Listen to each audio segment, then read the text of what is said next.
Today we're going to show you how to plug in and use the Start Stop Eliminator for the Ford F-150.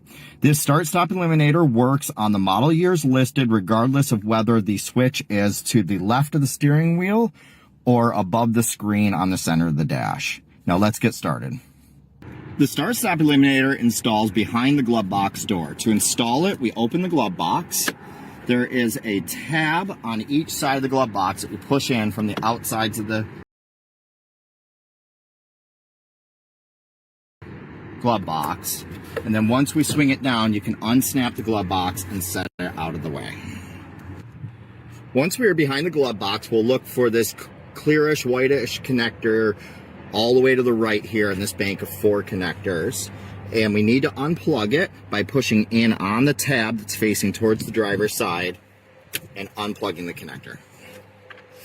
Then we'll take the Start Stop Eliminator device and plug it in line. So we'll plug these 2 connectors in here.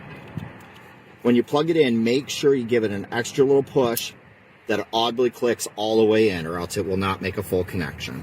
And then you'll take the other end and press that into the other connector down low here, and make sure that audibly clicks as well. You can take the device and curl the wiring around and tuck it down in the corner here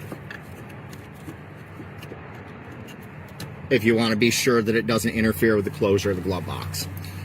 And then we'll take the glove box, line back up the 3 hinges, and then push it closed. And now that the device is installed, we'll start up the vehicle. You'll see that the offsetting has been automatically applied to the switch by the device. This offsetting will be applied every time you start the vehicle with the device installed, unless you override it by pressing the switch to turn the system back on. Then it will memorize this position instead. Now you see how simple it is to plug in and use the Start Stop Eliminator for the Ford F-150. I'm Scott with 4D Tech. Thank you for checking out our video.